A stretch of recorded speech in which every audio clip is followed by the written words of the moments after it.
Miaraba tokolasy tokovavy ho atsika rehetra zay manaraka ny fandarana miara-manonja amin'ity alatsinainy fa 8 ny volana aprily 2024 ity dia androany ray tsika vao tafaverina atao anaty mifandarantsika rehefa niato herinandro teo eo zay ny antony dia mbola misy fanomanana samihafa satria moa dia handray andraikitra tsika ary vonina anoy ny tolona zay efa natomboka ary eritreretana fa tsy maintsy ho faranany zany tolona izany de tao anatin'izay fotoana izay nisy ireo fahabangana andro vitsivitsy ny fandarantsika satria amin'izay fandraisana andraikitra zay dia tsy maintsy misy ny pitsopitsony mifanaraka amin'izany ho resahako zay rehefa aveo fa isaorako daholo ny ekipa teknika ao ambadika ao aloha zany ho an'ny ety amin'ny fampitana mivatana ny fandarantsika dia Faly Ramanarivo no mitarika ny ekipa miaraka amin'ny Rionja sy ireo mpanao gazety mpianadrara ary teknisianina mpianadrara zay miaraka amin'ny Faly ao ambadika ao ny radio Mada zay miara-manonja amintsika ihany koa dia sady arabaina no isaorana satria miaraka amintsika hatrany ny radio Mada zay zato teboka valo de arabaina avokoa indrindra ireo rantsan'ny MBS any amin'ny faritra rehetrarehetra any izay mandefa mivantana na famerenana ny fandarantsika zay awarina ny ora izay andefasantsika izany de arabaina ihany koa zany ireo MBS rehetra any amin'ny faritra eny ianareo mpanaraka eto aterina sy any ampitan-dranomasina de betsaka taminareo nandefa hafatra taty amiko na nandefa hafatra tamin'ireo namana teknisianina na ny mpanao gazety sy ireo olo-patatra mifandray aminay ny aminy hoe de ay zay de manahoana sy manahoana le fandarantsika fa tena ohatrany tsy maheno zahay rovina vo miverina de efa niezaka ny namaly zahay moa zany niezaka ny namaly tamin'ny alalan'ny Antsoatarby mivatana niezaka ny namaly tamin'ny alalan'ny Someso na ny SMS niezaka ny namaly tamin'ny alalan'ny MP na ny afatra miafina message privé ho atsika rehetra zay nametraka fanontaniana taminay tsy maintsy valiny zany ary nomenantsika ihany koa moa zany ny antony zay hoe tsy noho ny olana ray teknika akory na hoe noho ny anton-javatra samihafa satria misy ihany koa ny resaka ny amin'ny hoe tena betsaka ny raha matahoraka tratran'izany venareo tsia tonga de teneniko tsy mandaitra ty amin'ny faniro zany resaka raha matahoro zany fa nefa nijoroantsika de nijoroantsika ary tsika dia miezaka hatrany mitondra ny feo sy ny etaetan'ny vahoaka raha ohatra ka ny raha matahory efa nisy hatramin'izay nataonyity fitondranyity na teto amin'ny micro na teny amin'ny kianja efa betsaka zany fa nijoroantsika hatrany izany rehetrarehetra zany ho amin'ny tombontsoa ny firenena ny antony nahatonga antsika nijoro ary tsy menatra tamin'izany hoe faneo-kevitra izany ary ny fandalinana nataontsika ihany koa de nezahantsika mifototra tamin'ny lalàna nezahantsika mifototra tamin'ny tantara sy ny zava-misy iaina mimponina amin'ny akapobeany de manamarina ny fanadiadiana sy ny fandalinana nataontsika ny zavatra iainana rehefa mandeha mifampikasokasoka miresaka midina any amikanja samihafa any de tena mahita tokoa ny aty volany ny vahoaka malagasy de tena izay fomba nylazaiko azy zay mihitsy hoe ny aty volany ny vahoaka malagasy satria mahita ny andrahona mahita ny atokona ny tena any amin'ireny toerana samihafa lentsika ireny mahafantatra ihany koa ny any amin'ny hoe inona no amidy sy inona no atsatsika ary manahoana ny toekaren'ny paosy ny vahoaka malagasy amin'izao fotoana izao rehefa mandeha any amina sehatra maro samihafa de ny ilaina zany zay fandehanana zay ny ilaina ihany koa zay fotoana kely ny sin'izay hoe fiatoana kely ho amin'ny fanomanana teknika hoy zay ho resahantsika ny antony rehefa aveo de mankasitraka atsika satria tsika zany tsy milavilefona tena tsy milavilefona tsika tsy aty amintsika mihitsy zany tsy aty amintsika koa zany hoe vinsy tahotra zany miatrika ny reto olona reto na inona ny hoe hamafy ny reto olona reto amin'ny lafiny zay mety hoe fanana ny fahefana eo an-tanany sy fanana ny vola sy fanana ny fitaovana rehetra mifandraika amin'ny fanjakana dia tsy anisantsika hoe le milavilefona na hoe tsy anisany koa tsika lay mitady rirandrirany any aminy ka anisan'le mandombaravarana tsy isika zany satria tsy natao mihitsiny zava-misy am'izao fotoana zao hamadihana ny voaka malagasy sy ny tolona efa nitsoroana lavitra atsika zany ary tsy neritreretana na indray maraina akory ny ary zany fa ny zava-dehibe ao anatin'ny saina de hoe tsy maintsy manontolona ary tsy maintsy manavitra ny tandrazana sy ny vaoaka malagasy zay foana no ambony ao anatin'ny foto-kevitra zay ijoronay sy ny ekipa miaraka aminay dia akasitrahako eto zany ianareo moa zany de marobe no miresaka ato amiko ato a de akasitrahako any satria marobe ianareo no miresaka amiko a de manontany de rovina de efa tavaveryntsika androany a de mirarosoa tena mirarosoa mihitsiny zany a ho atsika rehetrarehetra izay manoratra mahatsiaro ny fandarantsika satria tena ny ilaitsika ny fandarana ary zay fotoana nanatanterahantsika fandarana zay tsy ampitsony raha ohatra zany ka eto foantsika ny iteny fa tsy maintsy mandray andraiky tsika tsy maintsy mirotsaka kanjotsika tsy maintsy mitondra hevitra mivatantsika any am'izay ahafahana maneo fa ny okevitra mivantana ka ahafahana mandray andraikitra faran'izay aingana hamadihana sy hamaranana am'izao zava-manjo ratsy de ratsy mahazo a Madagasikara sy mivoaka malagasy zao de zay zany le antony hijoroantsika ka maromaro ny vaovao tamin'ny herinandro tao ny vaovao momba ny Ramatoa Kristina Razanamahasoa filohan'ny anteny meram-pirenena tao ny vaovao momba ny fanirian'ny fanjakana tsy hiara-iasa intsony amin'ny masovo vehivavy Isabelle Delattre zay tsy ho masovo amin'ny voniny Europiana eto Madagasikara tao ny vaovao mikasika ny hafanana politika zay fanio-kevitra nataon'ireo solombavam-baoaka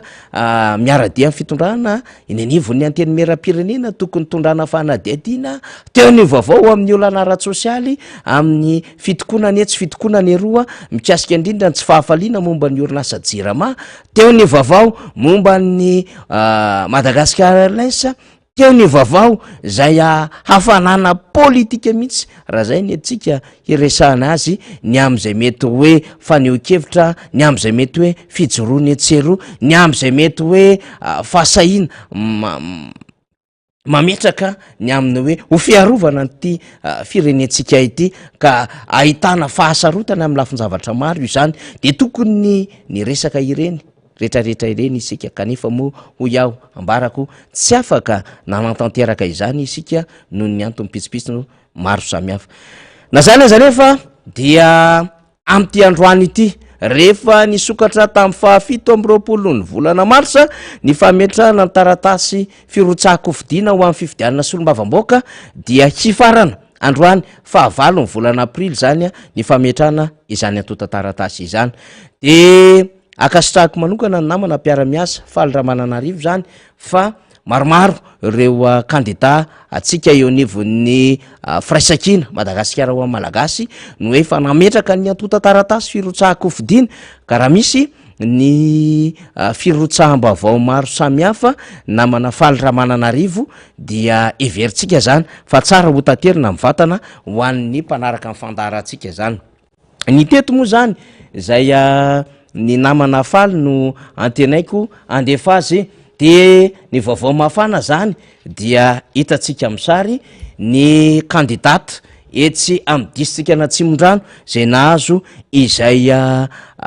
maillot na hoe akanjo ahafahana misalotra ny vovonana firaisakina zay misy fitambarana nantoko 5 mandrafitra izany de ny tiako Madagasikara ny hery vaovao Madagasikara ny prositeny ny tsara tafina ny antoko politika madio de hitatsika amin'ny sary zany ny kandidata Voangy Ramanarivo zany etsy amin'ny distrika Natsimondrano zay efa natafapetraka ihany koa zany izay antota taratasy firotsahako fidiana zay teny amin'ny Noveka Atsimondrano akoatra azy zay hezahany namana moa mandefa azy de hitatsika amin'ny sary ny namana afakandro Christian any Mahajanga voalohany zay misalotra ny loko ny vovonana firaisakina ihany koa dia nametraka izany antota taratasy izany ary narahandry vahoaka maro ny hita aketo fotsiny zao amin'ny sary eo ariny io dia ny namana Govaria zay anaovako kopakopa tanana ny ekipa rehetra ny Mahajanga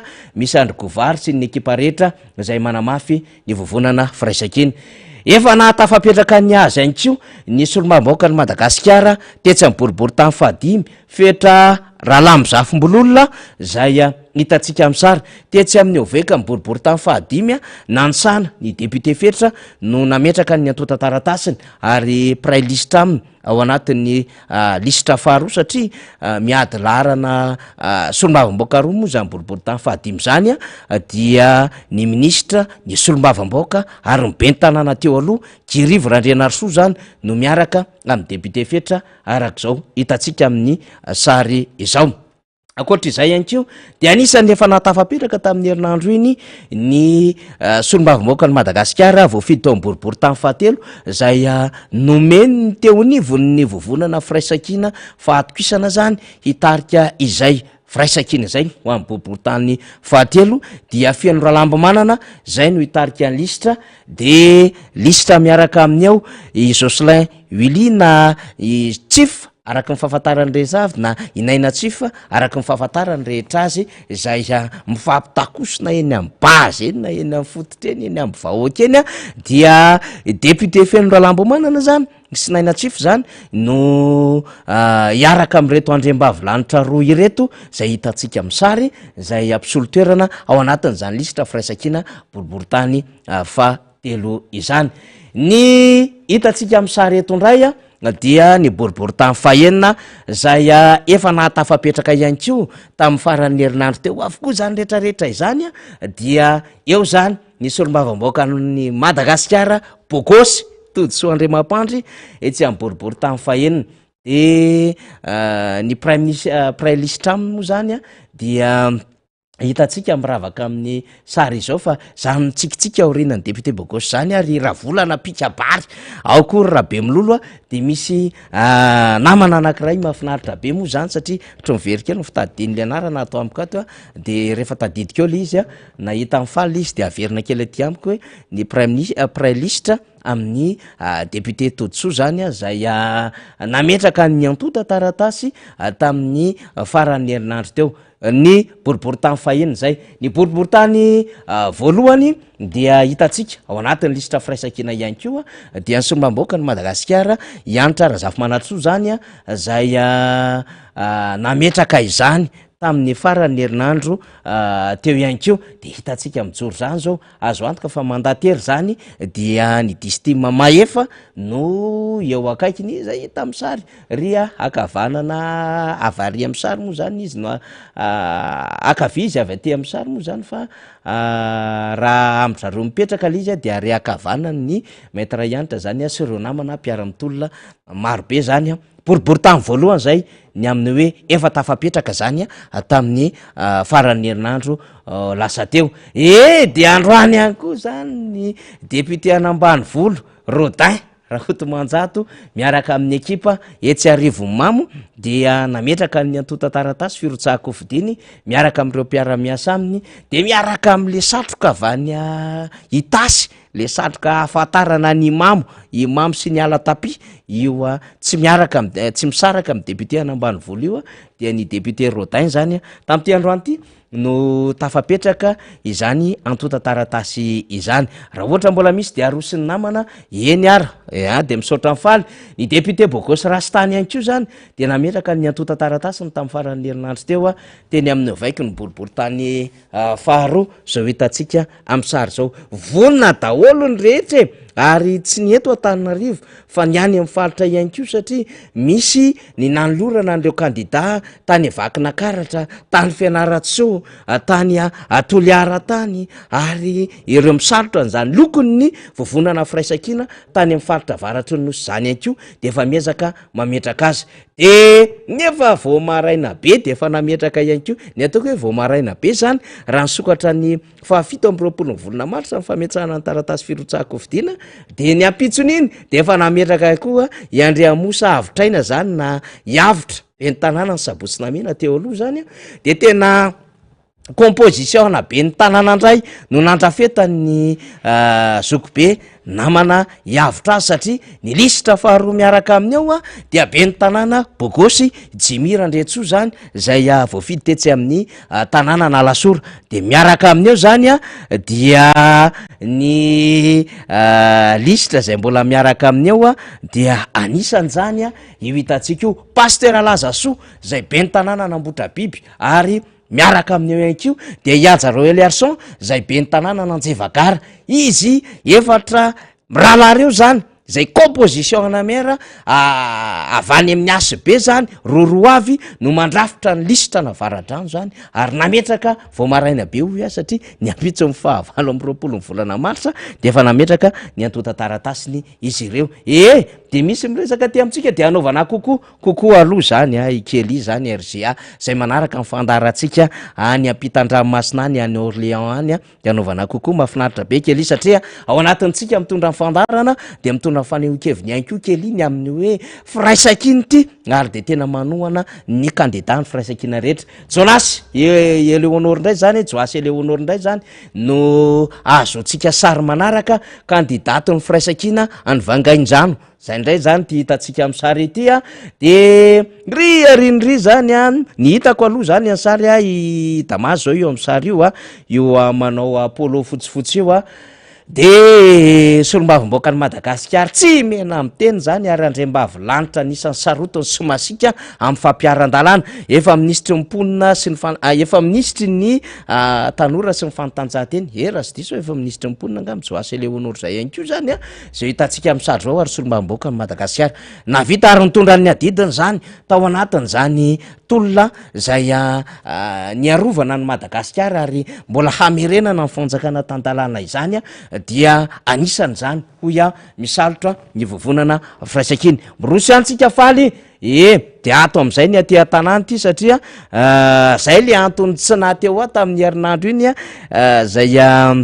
nanao ny fikarakarana maro samihafa zany de ny distrika Anambohidratrimo zany zao hitatsika amin'ny sary zao izy moa mandrafitra ny distrika Anambohidratrimo fa dia ao anatiny avy hatrany zany zay nahazo ny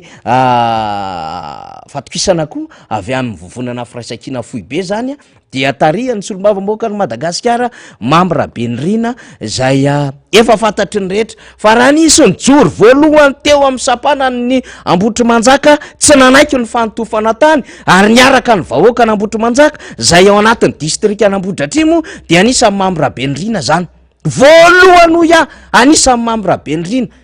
zay tsy nanaiky niaraka amin'ny vahoaka ny Ambotry Manjaka ny hoe tsy azo totofany zany tany 10 hektara ka sain'ny fanjakana anangana ny tanamasoandro izany tsy nisy fasahina ho an'ny sasany zany satria ao moa zany nataotaotra satria miaraka ny lokon'ny fitondrana ao ny sahirakirana ny amin'ny hoe sao de tratra ny gagaso ny sibera sy ny sisa eo raha ijoro amina lafin-javatra ary nitarika tany amin'ny saika fisamborana amin'ny Mambra Benirina mihitsy ary zany fijoroany izany akoatry ny adevitra momba ny tsy fanekena ny etra ho an'ny atodiny ny akokely zay nijoroana atao amin'ny lapan'ny Antenimera satria fantatra fa zany distrika Anambohidratrimo zany dia anisa manana tatsa zay mpamatsy atody any Madagasikara amatapitrisany tsy maintsy narovana ny tombotsoa an'ireo tatsareo fandrapangina ny vava ny sasany tokony aro an'izany fa nijoroany Mambra Benirina sy ny antoko tiako Madagasikara zany amin'ny hoe mivoaka avy any amin'izany tatsa izany ny filohan'ny antoko ary sarotiny amin'ny fiarovana an'ireo tatsareo de anisan'ny narovany zany nijoroany zany tsy nekeny zany ary nitabatabainy zany sy ireo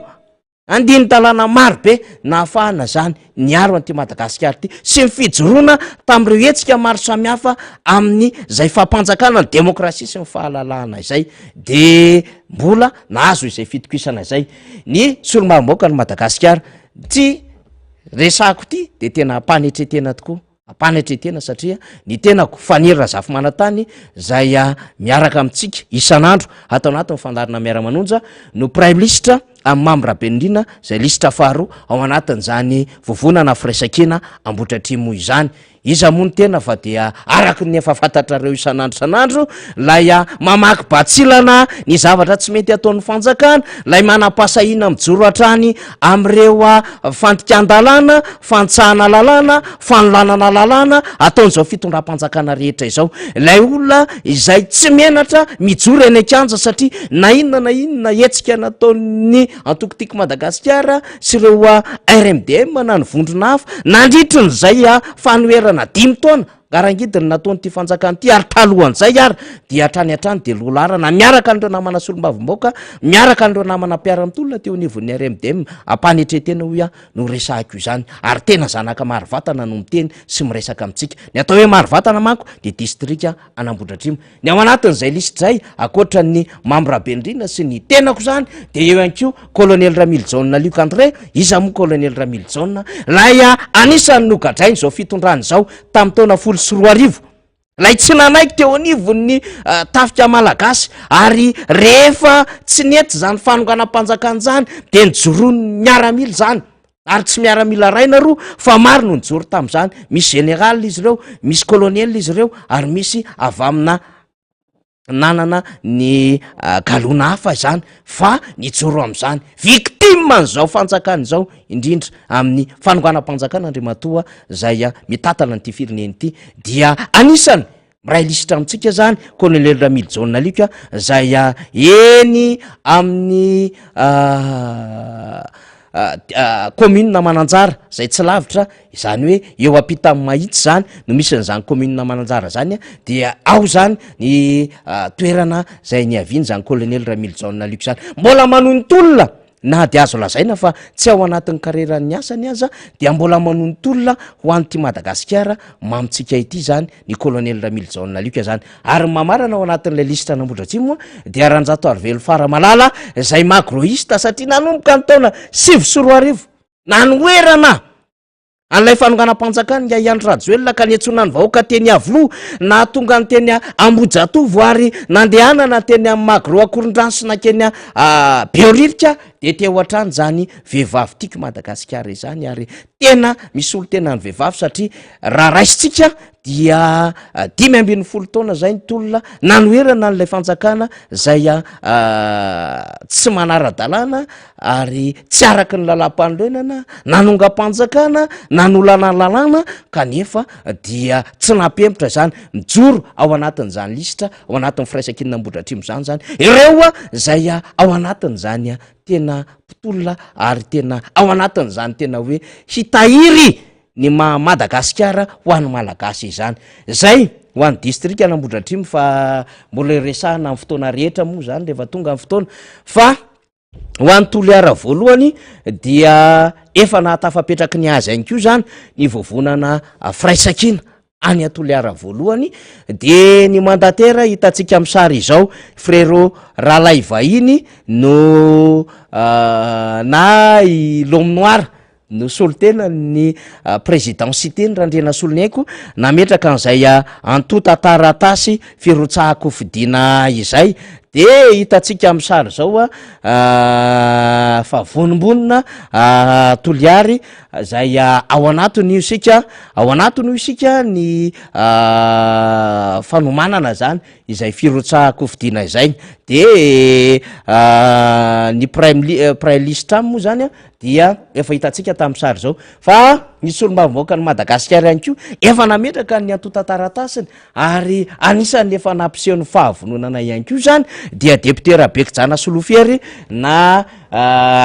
député zay manko rehefa miresaka ato hoe am'le kivavany mahafinaritra fa mitondra an'le hoe fifanakakezana lizy satria nareo mety miteny mandrakariva hoe inona ary ty bogosiny zalahy ty de iny zany le hoe mariky ny fifanakakezana iny mariky mahagasy ny gasy ihany koa zany reny le hoe rehefa tena mifanakaiky rehefa tena mifampatoky de izay le mahatonga anay miresaka mandrakariva ny amin'ny hoe député bogosy de député bogosy zany Rabeky Jana Solofiery ihany koa zany zay any amin'ny district Anaparafaravola ary raha tokony izy ary de tokony miakatra eto tonton Raeksa fa gaga ihany tsy miakatra tonton Raeksa zany fa tokony miakatra tonton Raeksa zany hitondra vaovao avy any amin'ny district Anaparafaravola zay anisany mitondra an'izay lokony vovonana firaisan-kina izay de mitoy ihany tsika ty de tena misy tanora mahafinaritra ary de tanora mihitsy miprailistra miaraka amin'ny eto dia i Brito zany dokotera Brito any Fianaratsoa voalohany iny atanan'iny zao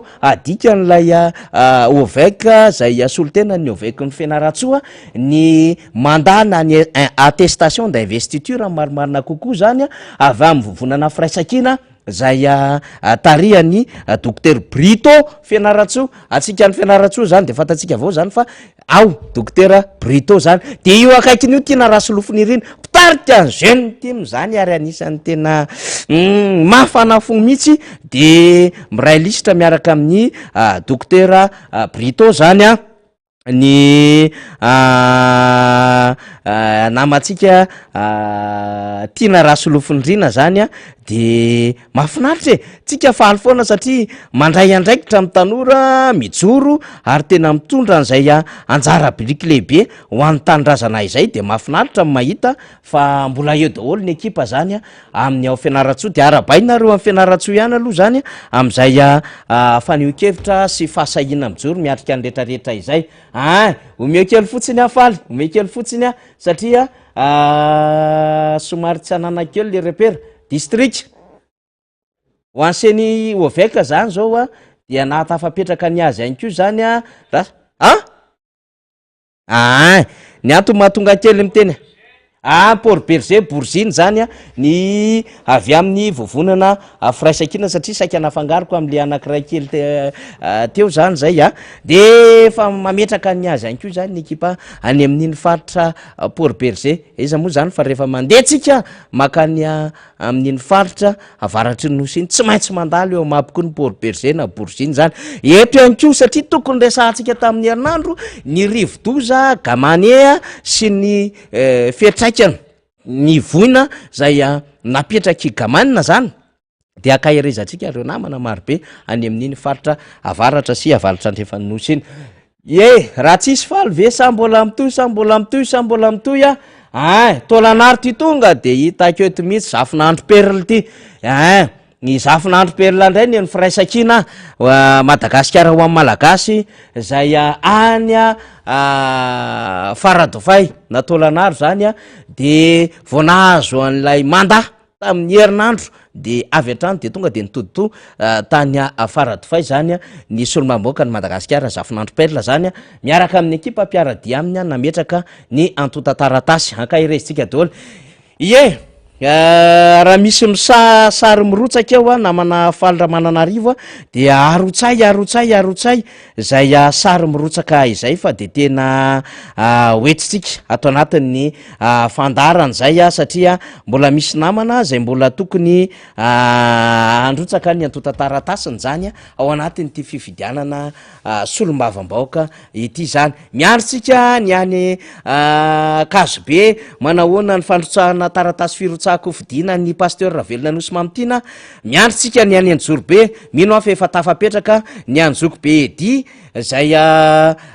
mitarika ny listra any Anjorobe miandrotsika ny any Manjakandriana miandrotsika ny any dokotera Lalaina Ramalanjona any Andramasina miaino anay ianareo any Andramasina any dokotera Lalaina Ramalanjona no mitarika ny listra firaisakina zany dokotera vehivavy anisan'ny mpitolona anisan'ny mijoro tsy manaiky lembenana ihany ko zany mitarika ny listra firaisakina ao Andramasina ao ny Antomasina dia sénateur Zakira Andretsalama miaraka amin'ny président Naina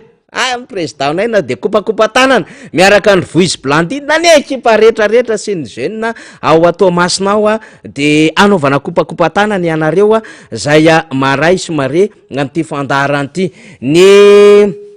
any am'ireo district maro samihafa moa zany zay tsy vitatsika andrany no miteny azy de veritsika fa ho resahantsika rapitso ao anatin'ny fandarana zany mirafitra ny listra firaisakina na inona ho any amafiny tolona ary na inona mety hoe fampitahorana fampiororona ary everany zao fanjakana zao fa mafy be eo anatrehan'ny zavatra rehetrarehetra sy ny hoe mahay mametraka ny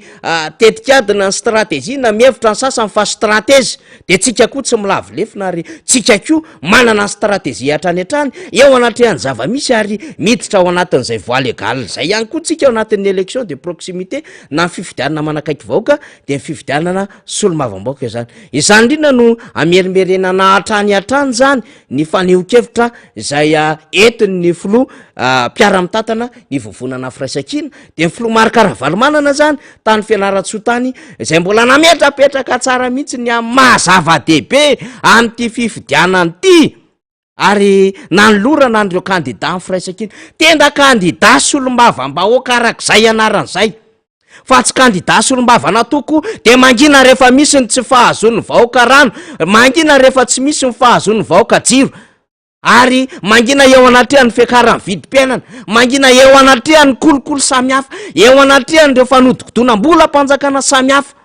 tsy hoe fanjavonan'ireo arena sy ireo exportation illicite zay miala amin'ny faritry ny Madagasikara izany tsy ohatran'izany ny solombava-bahoaka andrasana ka solombava-bahoaka anaiky lembenana amin'ny famoretana solombava-bahoaka anaiky itsikombakomba amin'ny mpanantanteraka tsy ohatran'izany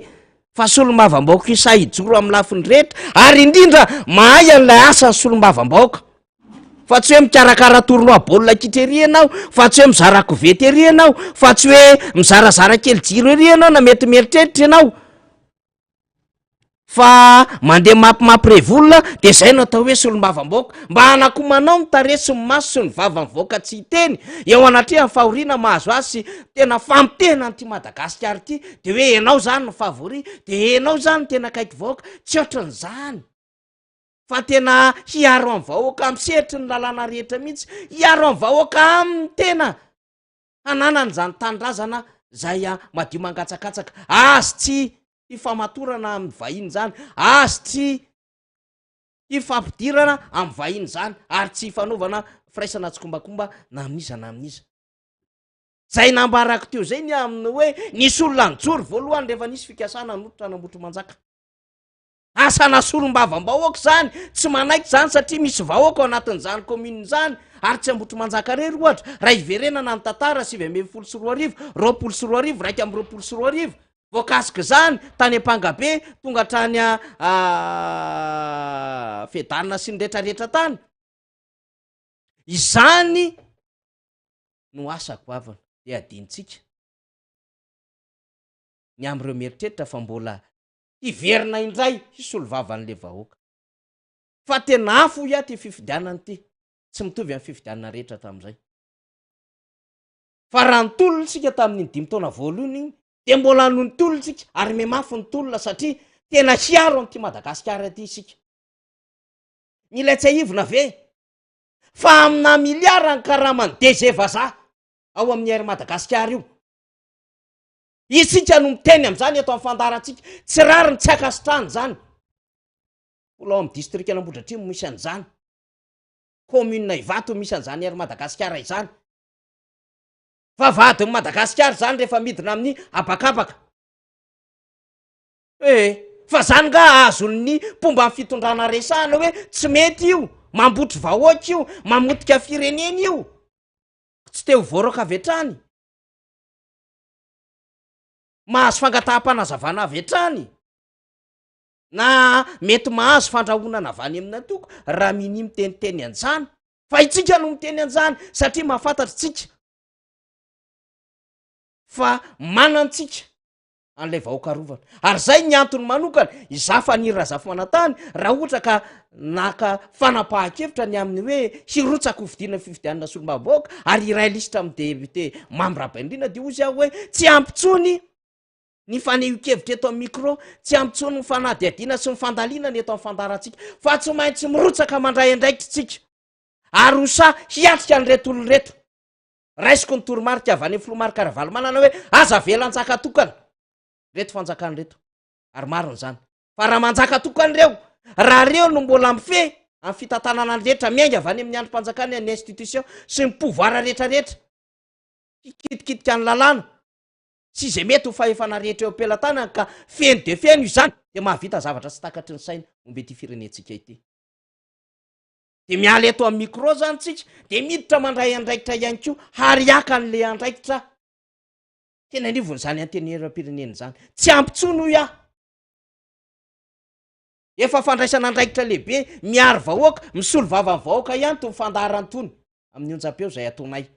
fa tsy ampitsono ia raha eto no atao fa tsy maintsy entiny eny an-kanja entiny eny amin'ny vahoaka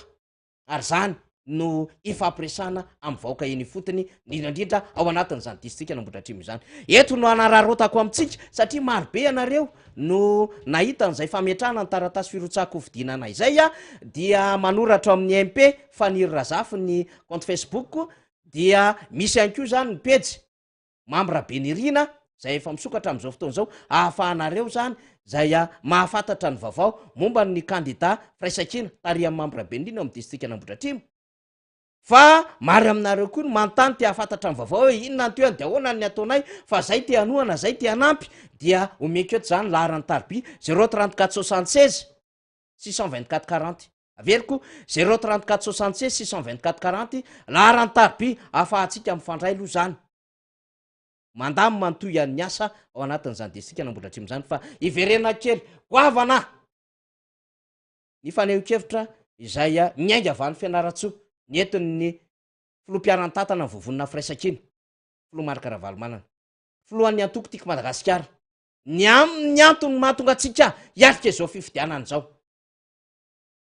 goavano ia dia alefatsika indray zany anatin'ity fandarana ity dia miomantsika rehefa aveo fa andray ny solotena avy any Anjorobe zany tsika rehefa aveo io de efa maneno sahady zany ny antso atarby satria miantso ianareo de aleo rehefa aveo aloha satria mety misy mitsapa am'le numéro atsika zany mandeha tsara io 24/24 io ety an-tanako efa betsaka aminareo mandefa message de makasitraka zoko be feno ranay Vrazo miaraba anareo candidat ozy izy indrindrindrindra ny Ambohidratrimo de mino sy mirary anareo ho azo izany andraikitra izany de miaraba an'ireo candidat Fraisakina rehetra zany zay efa natafapetraka ny antoto taratasiny ny namatsika feno ranay Vrazo marobe ianareo mandefa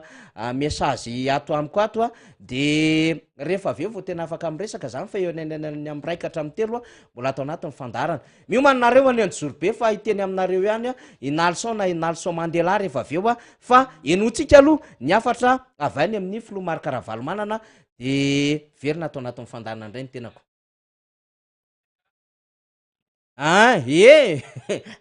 voamena le laharan-tarby 34 76 624 40 de efa rano lavinareo miantso ato fa tsy maninona mbola mefaly 4 minitra vetivety fotsiny ahafahako mandamina zany vetivety raha ohatra ka efa vonona tonga de miakaranaly tena Anjorobe mihitsy ny resahantsika aminaly eto Anjorobe mihitsy uniquement Anjorobe mety miresaka kely ihany tsika lafiny ara-tsosialy fa mbola ho avy eto ny candidat na any Fraisakina isika Fraisakina zay mitarika ny listra de namana edia mandeha le numéro atsika rehetrarehetra zay mibibibiby ao zany fa velao aloha no fandarina azafady indrindra tompoko de raha ohatra ka tsisy mifanamboarana teknika namana faly ny cadrage ny nalson zany de iroso avy hatrany amin'ny resadresaka zay mirahalahy satria mino fa manakambara tena resaka Anjorobe mihitsy ny resahantsika eto tena resaka Anjorobe mihitsy satria elanely ranaly zany tsy teto de ndasoara aloha vonona ny vidéo amin'ny président Marc Ravalomanana zany isika rehetra izay any amin'ny faritra any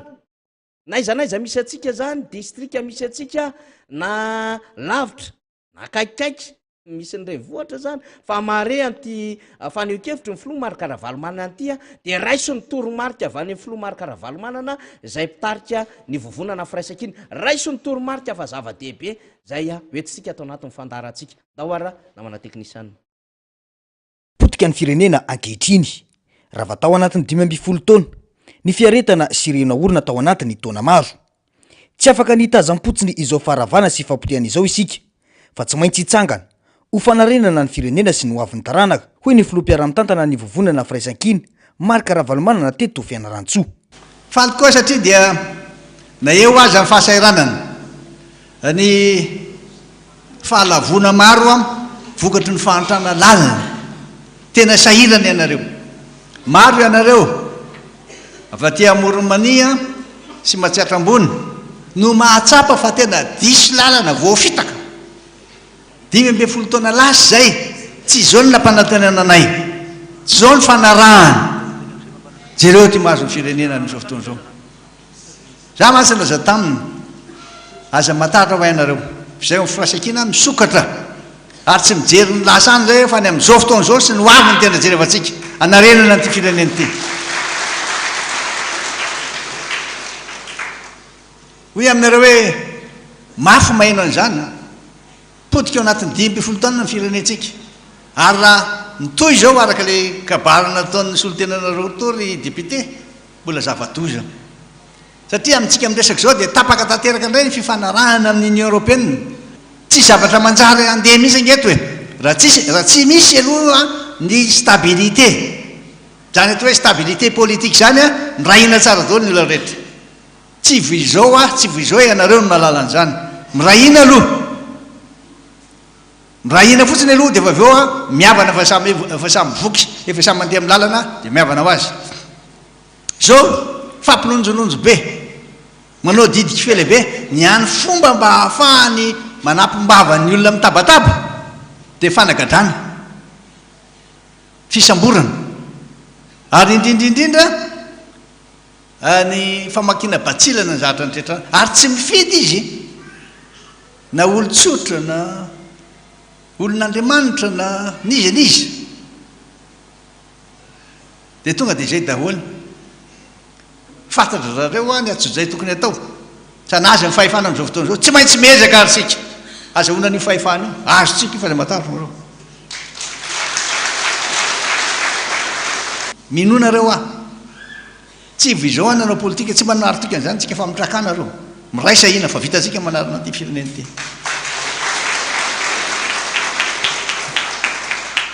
tsy maintsy atao ny azahoana ny fahefana na amin'ny fomba hoana na amin'ny fomba hoana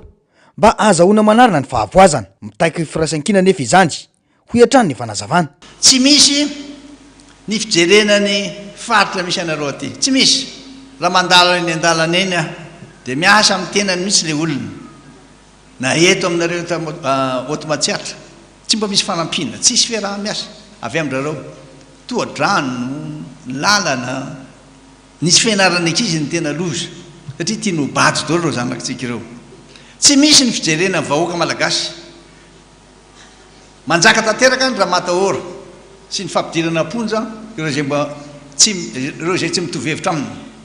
raha ataondray mbava zany zavatra resaky taminareo to dia notsana hitako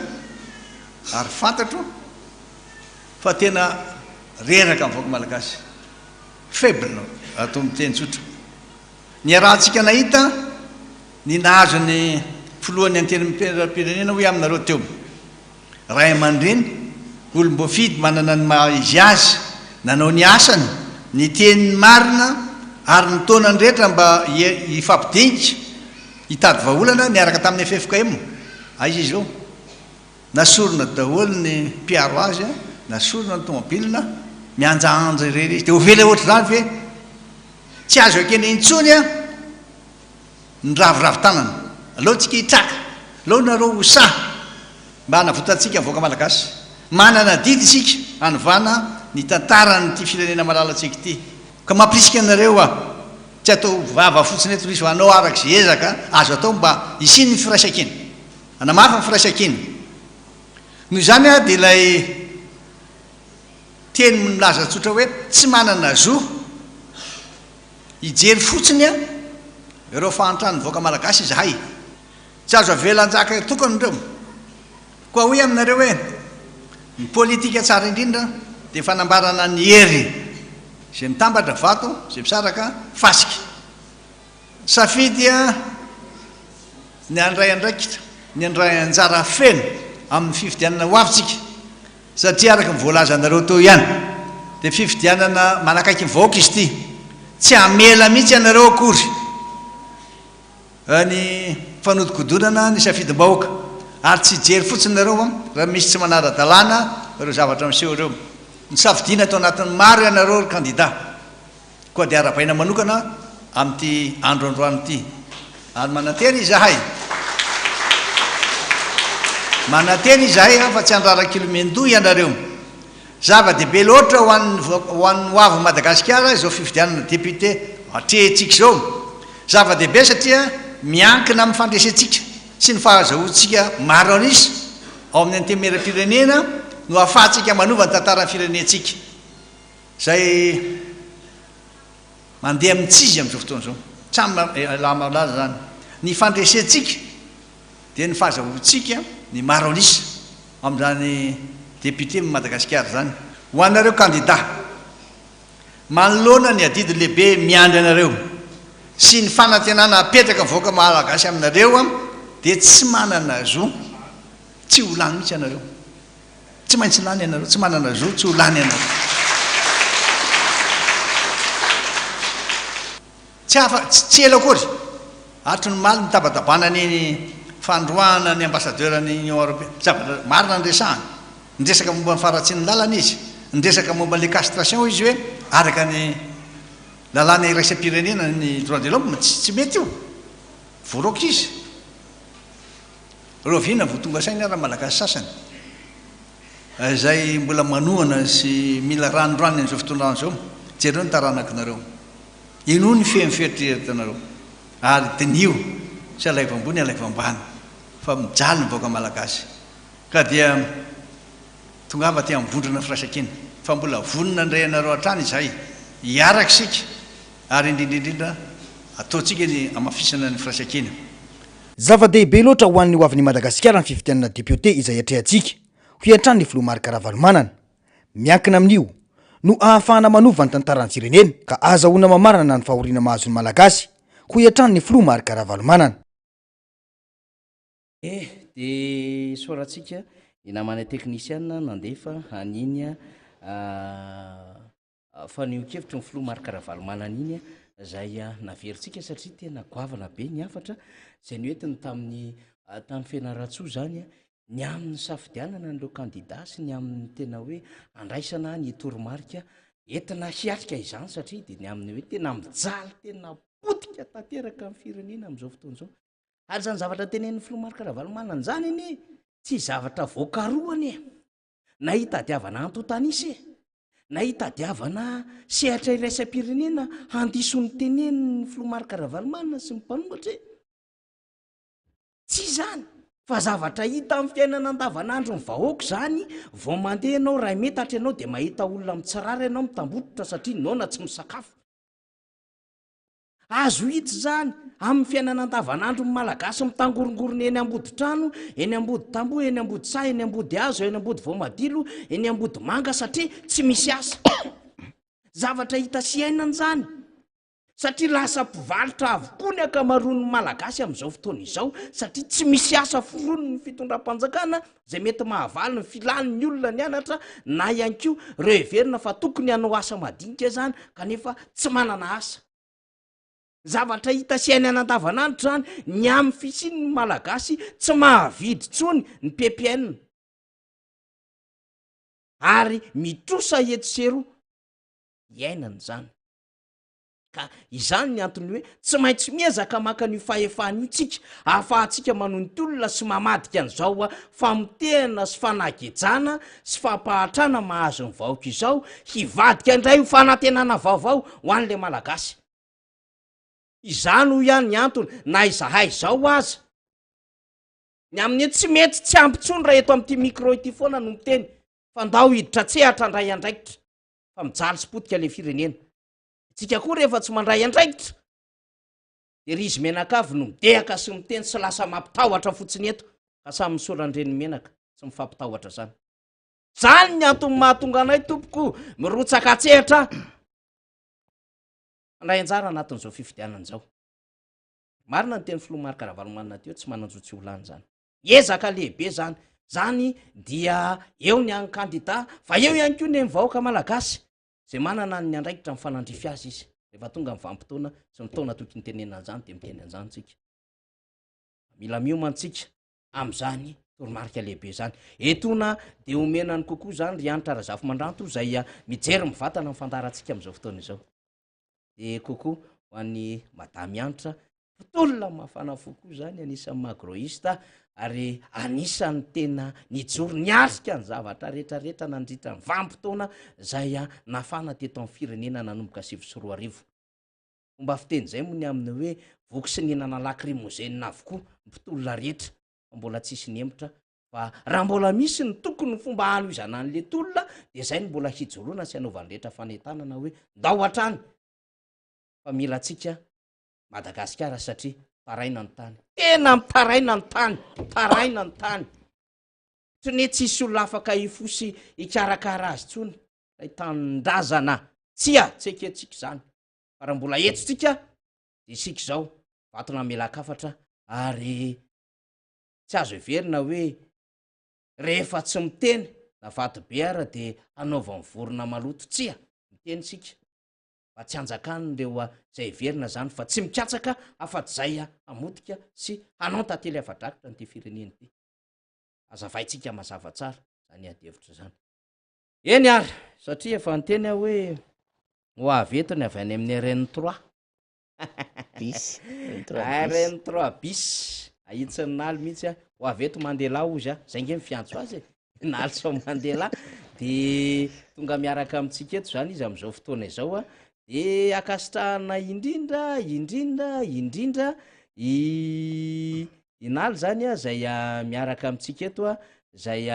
efa eto moa izy am'izao fotoana zao de efa nisy fotoana izy vahinina tetetika teto de miaraba naly miaraba ny faniry de voalohanteny aloha de misaotra an'Andriamanitra lehibe fa tonga sao matsara hita Antananarivo de moa amin'ny asa tany amin'ny faritany sy tany amin'ny Jorobe de manarak'izay de miaraba koa ny ny filoha rehetra mpitarika ny vovonana firaisan-kina de miaraba ny teknisianina rehetra ato amin'ny radio sy ny télé MBS sy reo radio Mada sy miaraka amitsika eo koa moa ny faritany any de misy radio hafa zany mampita ny feo sy ny sary de kokoa daholo ny any any Jorobe tsy adino anareo fa farany dezaka zany Maritsimpo zany any tena lavitra any Beronono nety akaikikaiky aty ny Avarabohatra zay koa misy ny aminay ny Avarabohatra reny Amboasary Aparatanjona Andranomisa Betatao Maro Vazaha tsy de nisy vazaha tany fa anarana fotsiny Maro Vazaha de nety amin'ny centre zany any Jorobe Ambonga Marina de nety atsimo zany Mangamila Tsarasotra Andranomadio manahoana daholo nareo de any andrefana moa zany de fa miaraba nareo raikany ao Satarekany miaraka amitsika ny andrefana moa zany de Ambato Manoana Atanety be Nalaroa Ambobary Vohilena de ao koa ny Ariandrova kely de miaraba atsika rehetra Anjorobe avy zany Anjorobe avy zany MBS reo misy mifaritra tsy mahazo aloha mahazo zany reo fa ny télé aloha tsy mahazo zany fa ny radio mahazo de ndraiky koa ny faritra varatra ny Jorobe de mitifitra avy any Ambatra Zakany de mazava kokoa le any Avarabohatra de tsy adino zareo any tanàna any Analany Jorofo any Ambanja akory William ao izy MBS Ambanja ao naly avao ty ny any Mananjary tatoato koa moa de tany Mananjary Sud-Est zay taona fa de zay ny asa mandraraha fa de miaraba tsika rehetra Madagasikara ray manontolo karakora mainty rano any mbola tsy azoko aloha hoe iza ny candidat firaisan-kina mainty rano fa de miaraba aby tsika iabiaby ary andrasonaly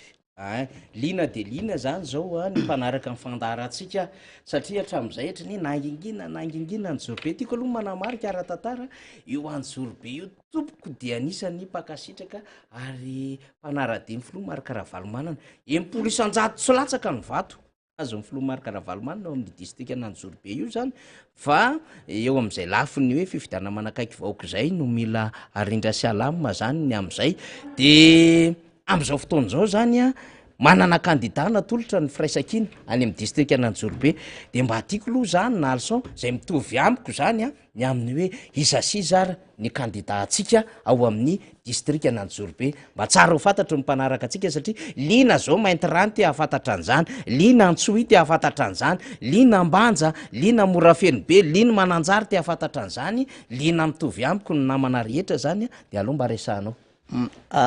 zao zany ny kandida Anjorobe zay Anjorobe manko de misy stratégie mitokana na eo ary ny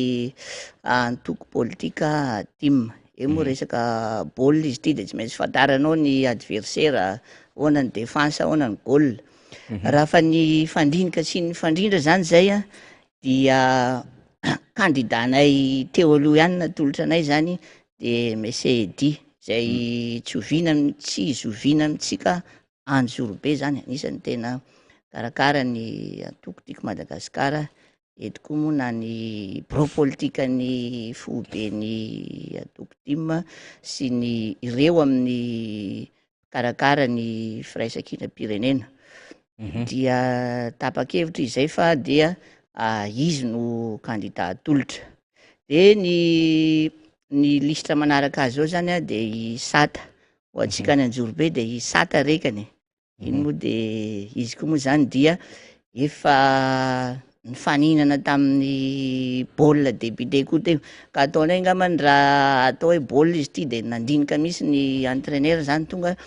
reto joueur matanjaka reto no najoro ao zany ny avant centre ao ny défense izay pikatroka team moa sy ny firaisakina ny Anjorobe de irakiraka poste 10 rehetrarehetra eo ka raha mamalagasy izy de hoe vonona nahandro vonona ny lonomby fa de daty sisandrasana ny asa madinidinika efa mandeha daholy izahay de efa tafapetraka ve ny firotsako fidina efa tafapetraka ny fikorosafikodina firotsako fidina firotsako fidina tamin'ny sabotsy tao amin'ny ovaikana ny Anjorobe de efa vita ara-dalàna provinina no tokanana accusé ny accusé zany efa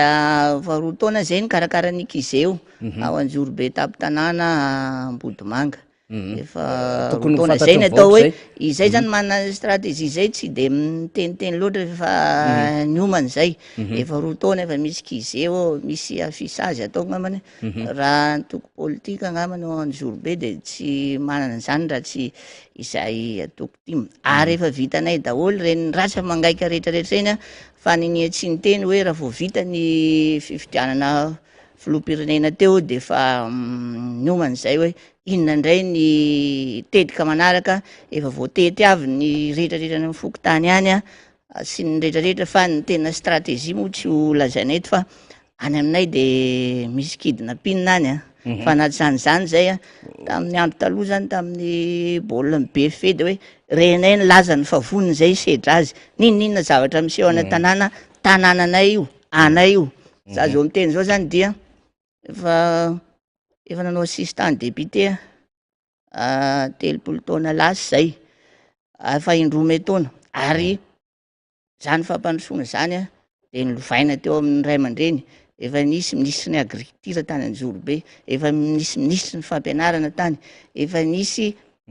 sady mbola ministre ny folalandany no ministre ny rambahiny efa misy mpitsara iraisam-pirenena nalaza tany efa nisy député zany izay rehetra zay zany anisany nanome formation politique anay ary mbola manaraka an'ireo toromarika reo ray aman-dreny reo zay milama Anjorobe tsy de be resaka tsy de te misehoseho fa rehefa manao zavatra reny hitanareo reny ny voka-pifidianana rehetra ary zay natonga anay nanapa-kevitra hoe tsy resy akory ny kandida faranay teo fa nisy zavatra tsy ny lamina raha baolina ngamany atao de hoe faute d'arbitrage ka ankehitriny zany zay raha mbola misy koa zao Zanahary sy Andriamanitra zao ilamina tsara ny fitsarana dia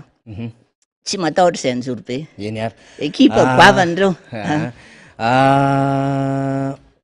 tiako tenenina naly a Anjorobe zany ohatrany somary mangingina ho atsika hoa miezaka tsika manaraka an'le topo tsara mihitsy le aiza moa le Anjorobe zany a lalam-pirenena RN3 bis zany izy raha vatia sabotsina mena zany za tsy makaty amin'ny PK0 tsony fa raisika sabotsina mena zany raha tsy de ratsy ny lalana de tatarao na le tena fiainana tena mahazo an'le mponina ny Jorobe ka tena hoe tsy maintsy joroana am'izao fotoana zao.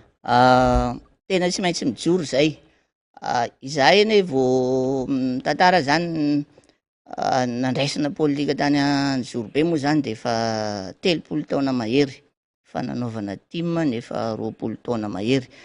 dia tena nandraisako andraikitra ny Anjorobe za zay miteny zao moa de ampanetretena lazaina fa ezehany distima ny Jorobe. Rehefa niseho iny giragira 2009 iny de tany Mananaravaratra tam'izay de ava Kerinano de tonga taty de nifampiresaka teo dia nisy fotoana moa lasa ny solombavam-bahoakanay zay député anay zany team farany teo de nivory ndray aman-dreny de tsy maintsy mandray andraikitra de efa nanomboka tamin'ny 2010 no nitantanako an'io team manany Jorobe io de efa 30 taona nanaovana politika mba afa haikohaiko daholo ny zavatra rehetra sy fomba misy an'ny Jorobe. Izahay any Jorobe aloha zany de diso fanantenana tanteraka tamin'io fitondrana io. Ny teniko teto indray mandeha zay de le hoe atao demokrasia ny Ambohijatovo nefa ve lasa fiompiana trondro.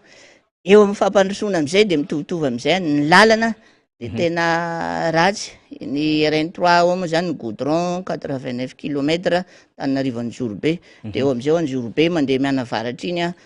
Betatao makany Paratanjona any Andranomisy de eo Andreba Sapanana makany Amboasary sy Marovoisin de any Jorobe miankandrefan'iny fa tena nandiso fanantenana satria nieritreritra ny olona hoe isy fanovana isy fampandrosoana maharitra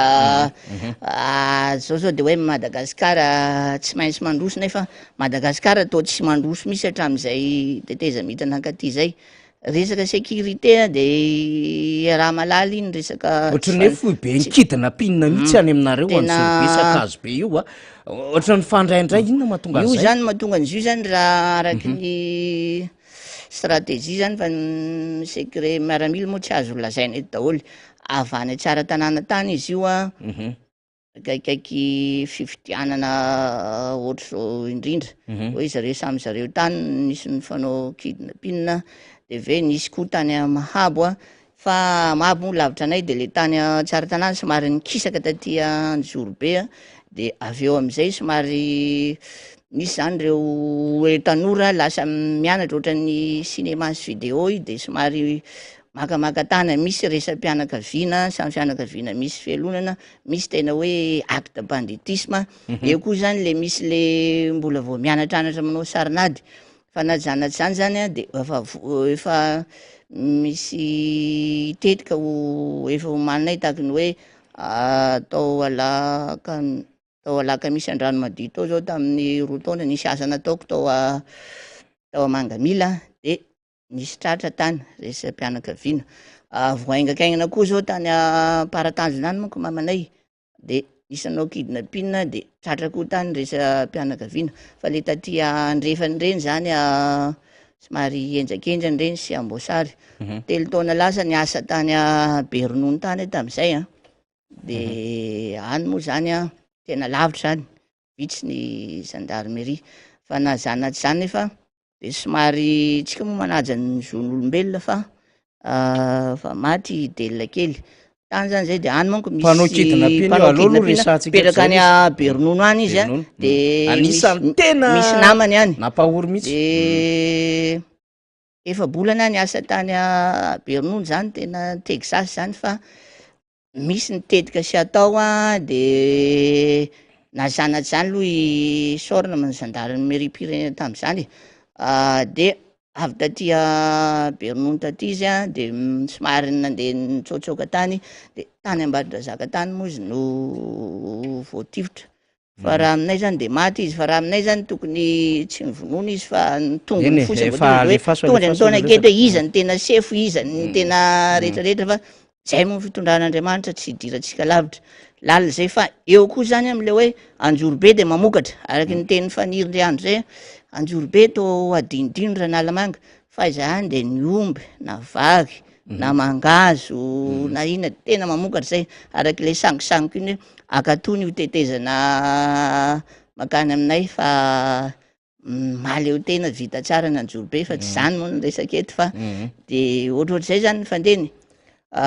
vonona mivovonana firaisakina hiatrika fifidianana zany zao tena andrasana be mihitsy am'zao vonona misy zany ny Anjorobe hoe ny firaisakina fikambanan'ny candidat maro tsy zoina amitsika zany nareo malala ny tenako zao anisany hoe tena mba nanetsiketsika atao amin'ny ny fikambanan'ny mpanohitra ny RMDM zany de te koa zay mbola niaraka tamin'ny pasteur Edouard ihany hoe andaotsika hanao an'le fanavotam-pirenena somary nisy ny sarasaraka kely zay mpanohitra nisy ny selerasetra de natao le fanavotam-pirenena de teo am'izay nitsangana koa le candidat C11 ka de arabaina ankehitriny fa tafatambatra ny mpanohitra zany am'le hoe firaisakina-pirenena anisany sorany eto zany ny zokobe pasteur Edouard ao koa moa i Zandry Christian anisany tao koa i resambany zay candidat any Tiliara-D ka miarabo anao Zandry Lafa de mirarosoanao any Tiliara-D any fa zay ny fahavononana Anjorobe zany hoe ilaina ny firaisakina eo koa zany hoe minany team samy team zany de ilaina ny firaisakina hoe rehefa tapaka hoe tia ny candidat de atao iraisany rehetra zay amin'ny fahavononana fa tsy misy ny mbola volo manorandrana izany akory tsy fanenjena fa mba tsipiny teny ho an'ny manansaina tsipiny tady ho an'ny fa ilaina ny firaisakina tsy tsara mizarazara io tsy hoary député dolo tsika malagasy 25 millions fa mila fandeferana mila firaisakina ny tanjona dia amoaka ny firenena am'izao fahasahiranana zao fa ohatr'izay zany ny tena fahavononana ihany de eo moa zany ny rasa mangaika ny team rehetra de fa vonona daholo misy ny stratégie tonga de tairmiantso zany am'izay hoe ho any MQG na hoe ny amin'ny fanatonan'izay na le mba ahafahantsika mamaraparana ny fivahiniananao izahay Anjorobe zany de eo ny mpikarakara ny foko team de misy koa ny com team de misy ny dis team ireny rehetrarehetra reny zany de tsy ny solonany anay fa ao fosiny izay efa somary nahazoazo taona na no ny asa de hoe tsy afaka manao reny ihany no solona kanefa ireny de mbola manao conseiller technique ao zany hoe zany ny ekipa rehetra zany tsisy niova tahaka ny fahavononana rehetrarehetra daholy ao daholo ny ekipa misy koa moa zany ny renfort am'le misy hoe ny prositeny sy ny antoko hafa zany de raisinay atanandro reny zay Anjorobe ndray tsy hoe tonga namana vao mavomavo eo zany ohatra zao io listre faharoa de io tsy candidat le niaraka taminay io tamin'ny 10 taona lasa fa zao izy miaraka aminay zay zany midika fa hoe misy tokoa ny firaisakina ny antoko sy ny firaisakina naturellement zany na ny firaisakina ny vahoaka Anjorobe misy amitrindray mitoraka ity satria firenena no avotana eto le hoe fanavotam-pirenena ary tanindrazana no arovana firaisakina no atao mba tsy ndramako hoe le firaisakina-pirenena taloha fa latsaka katerena ny firenena efa niteny teto andray mandeha zay nisy pasteur Zokobe zay de niteny hoe tady ho lafo Madagasikara amidy Madagasikara tady atao business Madagasikara ka mandraisa andraikitra itsika rehetra zay rehetra zay de tsarain'ny tantara fa makany am'izay teny ny ray aman-dreny be ny firenena ko dia miantso atsika rehetra vahoakana Anjorobe tsy akanavana miantso atsika rehetra Madagasikara ray manontolo hoe tonga ny fotoana tsy ela kory mbola haingana ny 29 mars teo mbola haingana koa ny 20 mars ko dia miaraba koa ny candidat vehivavy zao de fa misy sa mandraindraikitra maromaro ny candidat vehivavy amin'ny firaisakina-pirenena ohatran'izany ny candidat any Vangaindrano vehivavy mafatra-po mihitsy de sady manao veloma angamba naly de izay ino fa amin'ny fotoana manaraka efa ho avy ny candidatsika edy zana misy ho avy eto izy raha tsy diso zany programme sy fandaminana dia mety amin'ny zoma ho avy eto izy fa iza moa ma secrétaire général ny disti Manjorobe de tsy maintsy ny alolalana amin'ny adidy amandraikitra ary adidy ampanetreteny etiny hoe milaza amin'ny vahoakana Anjorobe rehetra fa hoe vonina itsika io ny candidatsika izy de efa natolotra anay tamin'ny 21 mars zany hoe izay tompona andraikitra misy ny tao de tonga tao koa moa ny prositeny zany hoe vitanay izay Anjorobe samy Anjorobe nanolotra azy de faly ny vahoaka satria raha baolina ho azy ity de hoe tena nahay ny fidy ekipa mahay ny entraîneur zany sy ny koatsa zany moa de ny disti Manjorobe izy koa moa de anisan'ny mpikarakara ny disti Manjorobe tsetratreta tsiaritra nga mafaniry izay lehibe tany Tomasina tany sady mamaritra de miaraba ny candidat Zaki zany ao Tomasina ville miaraka amin'ny président Naina miaraka amin'ny président Naina de manaraka koa de miaraba ny candidat ny Analany Jirofa ny amin'ny firaisakina pirenena dia mankahery nareo any Ambanja koa za moa tsy ela efa enimbolana zay ny asa tany Mananjary tany de miaraba ny candidat rehetra amin'ny sud-est fa dia ho fandresen'ny ny vahoaka malagasy ny fandresen'ny candidat firaisakina sy ho kiondalana ialany Madagasikara am'izao fitantanana goragora sy firenena tsy milamina zao dia manao velomatsika rehetra dia mirary soa atsika rehetra de samy tahin'Andriamanitra daholy eny ary de izay Mandela raha naly aniny tiako tenenina am'izay de akasitrahantsika ny faneho-kevitra zay nentiny naly teny tamitsika teo zany de mahafinaritra voana milarantary be teo de miantso avokoa ianareo manaraka moa mivatana amin'ny Facebook efa tsy latsaky ny 300 ianareo mijery de misy bip miantso isaorana avokoa satria anatin'ny fitiavana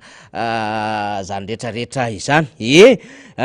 mbola isy ametraka ny firotsahako fidina amty après-midi ity zany hoe folakandro ariva ity zany de efa samy miandry azy tsika satria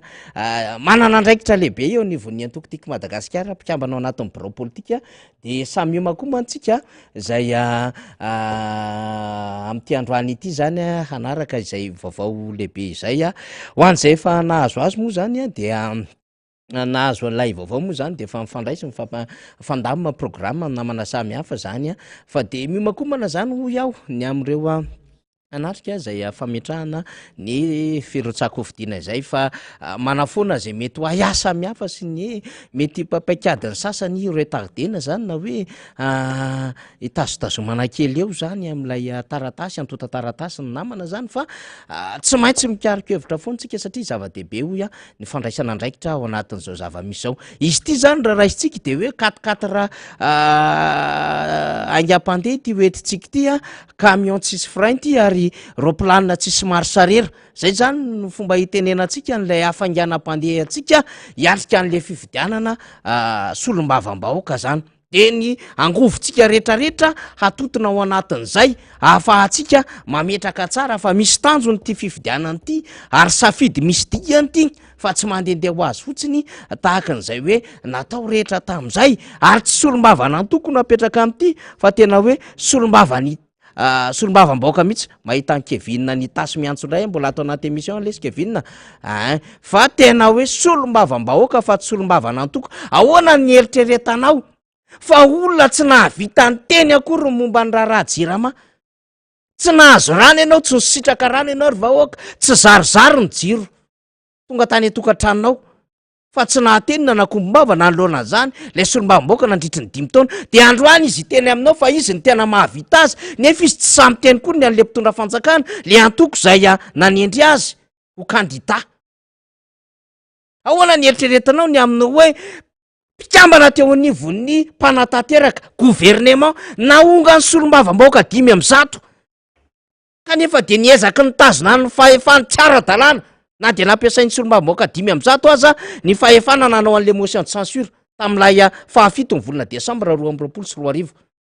rehefa nanongana n'Andriamatotsay sy ireo mpiara-dia taminy re solombavam-baoaka 500 fa de ntapenana fotsiny am'izao tsy nahavela androso fotsiny am'izao lay procédure zay efa engagé tam'le motion de censure zany hoe fanaovana tsintsinina n'le androm-panjakana mpanao lalàna zany le solombavam-bahoaka zany le anteny meram-pirenena zany ary tsy vitan'izany nongo tanamanta fotsiny ary natao tamin'ny fomba tsy ara-dalàna lay filohan'ny anteny meram-pirenena zay rarina moa zany ny filohan'ny anteny meram-pirenena Ramatoa Kristina Razanamaso de anisany no mpiazakazaka ny tena faniriny be sy maro am'ty fifidianana solombavam-bahoaka ty ka tsy hoe rehefa tsy natolotry ny hiry-mara de tsy afaka mirotsaka fa nareo zay efa nanongana azy ka ny lahatra tao aoriana nanao conférence de presse aza maro tam'ireny tsy nahazo mandat natao motera fotsiny nanaovana conférence de presse napiditra taratasy ireo ekety teny amin'ny ACC sasany fa zao misy am'ireo tsy afaka hisalitra akory n'lay maheo an'lay hiry-mara zany hoe natao fitaovana fotsiny hanesorana ny Kristina Razanamaso hanaovana tsinitsinina n'le lalàna ny fiany anteny meram-pirenena sy ny asy mahasolombavam-baoaka lay séparation de pouvoir eo am'le ty pouvoir exécutif ty pouvoir législatif ny pouvoir exécutif miketriketrika am'izany rehetrarehetra izany indrindra tamin'ny fanolanana lalàna tam'ireny etsika fotsy ireny ka tena mpialatanan'izy ireo tampoka le fahefana tamin'ny alalany lay gouvernement collégial de am'izao fotoana zao reo mpikambanao anatin'ny gouvernement ireo mahatsiaro indray fa zava-dehibe zany andraikitry ny solombavam-baoaka zany nefa ny solombavam-baoaka azy nampiasa ny lalàna amin'ny mpikambana azy eo anivon'ny anteny meram-pirenena nampianto an'ireo olona tao anatin'ny exécutif tsy niavina tsy ny rarahina ny fanapahan-kevitra andraisin'izy ireo nososena tsy sa manatrika ny fasafasy amin'ny gouvernement ny mpikambana teo anivon'ny gouvernemanta zany hoe misy fasafasy araky ny nambara ny lalam-pandreorana ho an'ny gouvernemanta sy ny solombavam-baoaka fa tsy sahan'izany ireo gouvernemanta reo ary raha misy ara ny rapport d'activité tsarotsika zany adevitra zany tokony narahana débat zany fa tsy sananao an'izany le gouvernement mahita hevitra foana ny alana bala tsy hanaovana fasafasy na rehefa naonga ny solombavam-baoaka de androany am'ty fifidianana solombavam-baoaka ny 29 mai ty de mieritreritra fa ame asin'le anteny meram-pirenena de mieritreritra fa zava-dehibe zany asan'ny solombavam-baoaka zany nefa nalay fotikevitra ny joroan'lay anteny meram-pirenena raha tsy no ajain'izy ireo le tena asan'ny solombavam-baoaka nampiatan'izy ireo fony tao anatin'ny exécutif aza ny tampenan'izy ireo fotsiny vavany sy ny lalan'ireo lalàna samy hafa de androany ianao ilaza fa zava-dehibe ny andraikitra mahasolombavam-baoaka ka mahatonga anay ao amin'ny exécutif sasatsasanyireo andray andraikitra ka hirotsaka ao anatin'izany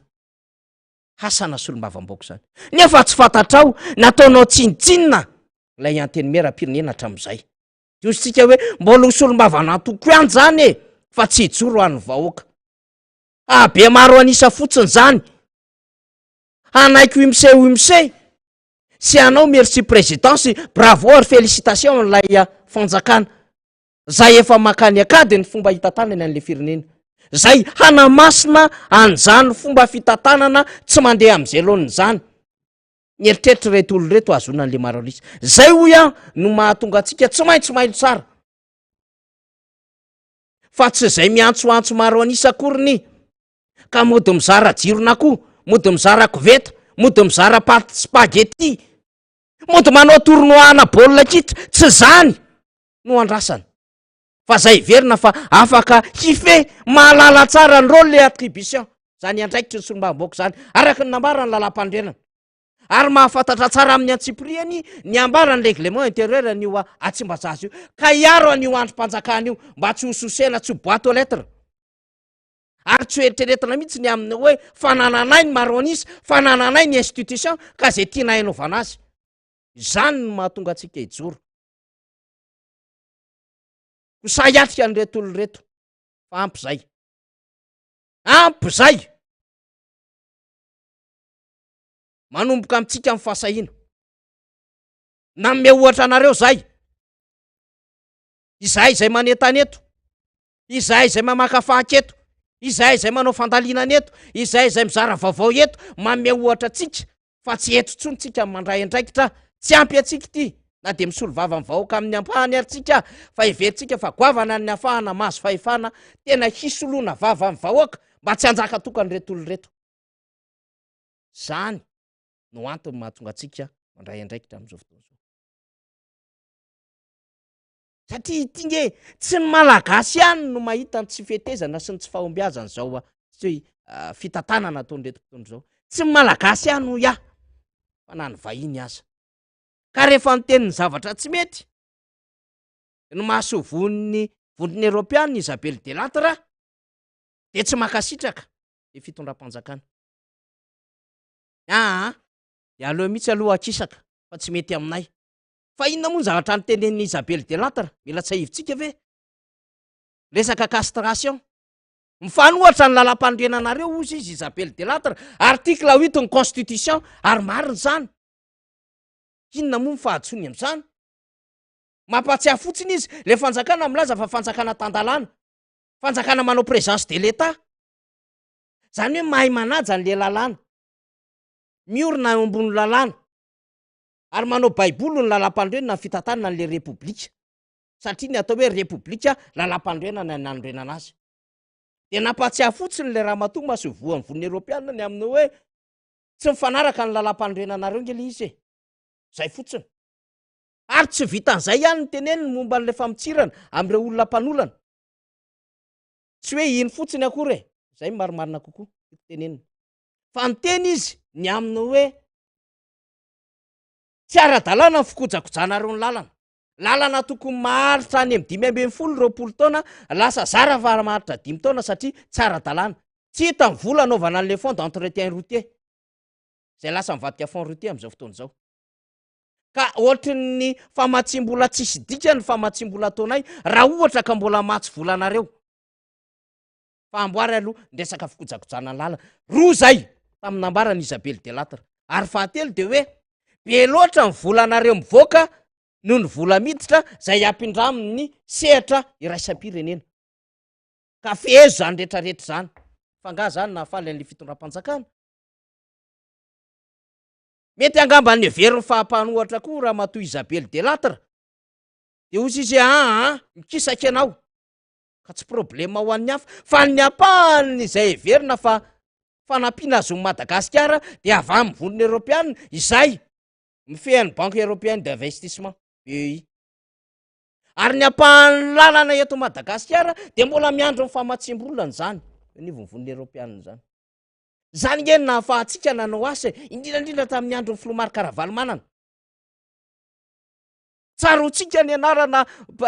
mahasovo ny vondrona Europeanina ny asa teto Madagasikara, ry Pierre Protard, ry Jean-Claude Boisdin. Ary nahazona nanamboarana an'le lalana mafy be zay tsy ravan'ny cyclone nanalito ny taona maro. Fa tsy ohatry ny lalana heritaona Tefimaika. Azo tamin'ny Sambava Antala, ny lalana manodidina an'Antala, ny Sambava Andapa sy ny rehetrarehetra iny fa matsim-bola ny voniny Europeanina zany. Ary tamin'izany fotoana zany de tsisy tsy nendry an'ilay 11e, 10e, 9e, 8e ny fedy isika. Satria nisy critère na ahafahany teo anivon'ny voniny Europeanina nanampy amin'ny Madagasikara. Fa rehefa tonga moa ny fandonganam-panjakana, misy vola be da be teo anivon'ny Fonds Européen ny momba ny développement very. Zay le fed. De joro le fanjakana. Mame an'le fahasahina izy hoe mikisaka ianao fa tsy mety aminay. Raha ara-bako teny, ara-kevitra zay ny tiany ambara. Fa zao, zay le forme, fa le fond, le zavatra ny nambaran'le olona efa voadinika ve telo ny nambarako teo. Resaka castration hoe tsy mifanaraka ny lalam-pandrenanareo zany article 8. Resaka fikojakojana ny lalana nakaiza ny vola fer. Fa lalana tokony maharitra 20 taona, zara fa mahavita 5 taona, exactement. Lalana vao natao ary nanaovana fandaniam-bola be meo papana nge zany ambily be voe maro zany e. reo lafi ny tetezana maro samy hafa any amin'iny lalam-pirenena RN5 iny RN5 moa misy roa, misy le Thomasina maka Maroantsetra de misy le mandeha makaty. Ohatra ny manamarina le zavatra nambarana zany, tsy hoe mpaminantsy masina tany akory izy. Fa hoe tsy voakojakojanareo, tsy ara-dalàna indraindray le fomba fandrindranareo an'le vola miditra sy mivoaka de miteraka zany fahasorenana ho an'ny mpitondra fanjakana.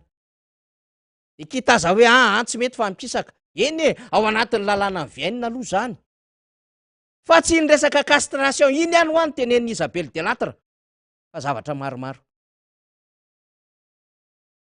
Izay le tenentsika ny aminy hoe mila manana fahasahiana miatroka an'reto olo reto. De ananantsika izany fahasahiana zany. Miteny tsy mety, tsy rariny tsy ara-dalàna zay manjo ny vahoaka malagasy. Fa rehefa miresaka tsika maso vonivon'ny Europiana, de tiany nambaran'ny Andriamatoa Paraina Auguste. Andriamatoa Paraina Auguste de efa minisitra tamin'ny andron'ny fanjakan'Andriamatoa De Ratsiraka. Minisitra ihany koa izy solombavamboaka tamin'ny fotoanany fandimby tamin'ny Repoblika tany aloha tany. Amin'andron'ny Andriamatoa Marc Ravalomanana keo efa filohan'ny antenimieram-pirenena, efa mahasovoan'i Madagasikara tany Roma sy tany Senegal. Filohan'ny antoko tsara tafiny, zao ny zavatra nambarany. Efa tamin'ny 4 aprily ity publication nataony Andriamatoa Paraina Auguste ity. Fa malaza tsara ny aminy hoe inona ny fomba fanehoan-kevitra ara-diplomatika sy fepetra ara-diplomatika tokony mifanaraka amin'izany. Mba tsy hanaovana fotsiny hoe alako bika tsy tiako tareka hoe manotoena anay fa fanehoan-kevitra de tsy mety aminay de maka fanapahan-kevitra zay. Mila fitandremana tsara, indrindra raha mpitondra fanjakana ianao. Izao ny nambarana. Fangahy ianareo fitondrana mihevitra fa initiative personnelle ny ramatoa Isabelle Delattre mahasovo ny voniny Europiana raha nanao iny valandresak'iny izy.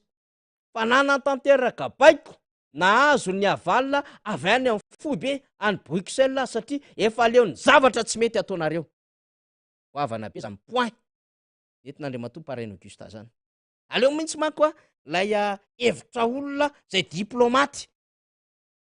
Nanana expérience ary olona efa nitatandra raha ambony teto amin'ny fanjakana. Novakitsika. Mba hatsapany rehetra ny aminy hoe aiza ny dimension antony adevitra tony. Satria ianao mila maharaka ny raharaham-pirenena ary voaka malagasy. Faharoa, inona ny zavatra mety hiseo raha ohatra ka marina ny vaovao miely fa nangataka amin'ny fampidiana azy ny firenena malagasy. Tsy hanendry ambassadeur eto amintsika mandritry ny fotoana lavalava ny Union Européenne fa chargé d'affaires no tendreny. Zay zany mety zavatra iseo.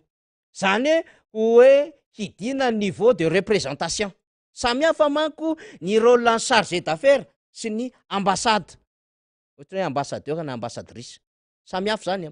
Nisy fotoana elaela teto Madagasikara tsy nanendry mahasovo ny firenena Amerikanina. De navelany chargé d'affaires ny teo. Nisy fotoana ohatran'izany ihany koa ny fanjakana frantsay tsy nanendry mahasovo fa nataony chargé d'affaires ny teo. Raha iny. Mety hanao valibotana na représailles koa izy ka ho ataony persona non grata koa ny ambassadeur Madagasikara amin'ny Bruxelles. Mety hitrangy zany rehetrarehetra any satria manana mahasovo i Madagasikara any Bruxelles. Mirepresentant ny État malagasy. Fahatelo. Raha nendry ambassadeur vaovao isika de mety ho ela be vao mahazo agrément na fahazon-dalana. Zay daholo zany ny conséquence amin'izao zavatra zao. Tsy resahana intsony ny momba ny mety ho fahatarany décaissement ny fanampiana. Zany hoe famoam-bola momba an'ireo fanampiana azontsika avy amin'ny vondrony Europiana. De mitoy manaraka zany momba n'le hoe azadino fa fanomezana na don no azontsika amin'ny Union Européenne fa tsy trosa. Samy hafa. Don fa tsy prêt.